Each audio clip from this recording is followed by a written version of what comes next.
ఈరోజు ఆంధ్రప్రదేశ్ ఉన్న పొజిషన్లో ప్రతి ఒక్కళ్ళు ధర్మమేంటో అధర్మమేంటో సెక్యులరిజంకి సనాతన ధర్మానికి రెండిటికి తేడా తెలియకుండా ప్రతి ఒక్కళ్ళు దూషణలు పరదూషణలతో గడిపేస్తున్నారు కాలం. అసెంబ్లీకి ఎందుకు రావు జగన్మోహన్ రెడ్డి అంటే దానికి సమాధానాలు ఉండవు. కానీ ప్రతి ఒక్కళ్ళు ఐఎమ్ సెక్యులరిస్ట్, ఐఎమ్ సనాతన ధర్మ ఫాలోవర్ అంటే అటు మీనింగ్ ఏంటో తెలియకుండా ప్రతి ఒక్కళ్ళని ట్రోల్ చేస్తున్నారు. సో కాల్డ్ వైఎస్ఆర్సీపీ గవర్నమెంట్లో జరిగింది ధర్మమా? నా దృష్టిలో అది మాత్రం ఖచ్చితంగా అధర్మం.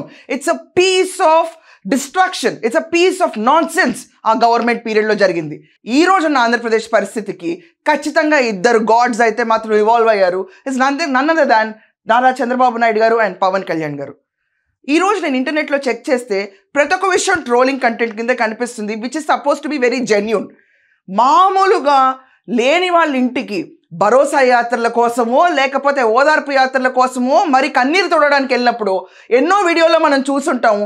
అన్నం మెతుకు నోట్లోకి వెళ్తున్నట్టే ఉంటుంది, కానీ పళ్ళల్లోకి తిరిగి వస్తూనే ఉంటుంది. అంటే ఏంటి, డిస్క్రిమినేషనా? తినకూడదా?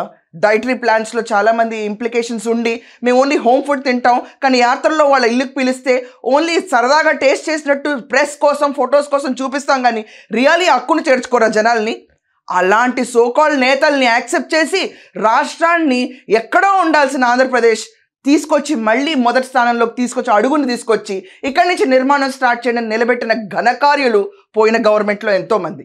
If you look at very clearly Jaganmohan Reddy videos మనం చూస్తే కనుక ముద్ద నోట్లోకి వెళ్తుందా? ఎక్కడన్నా ముద్ద నోట్లో అన్నం మెతుకు నోట్లోకి వెళ్ళినట్టు ఉంటుందా గుడిసెల్లోకి వెళ్ళినప్పుడు?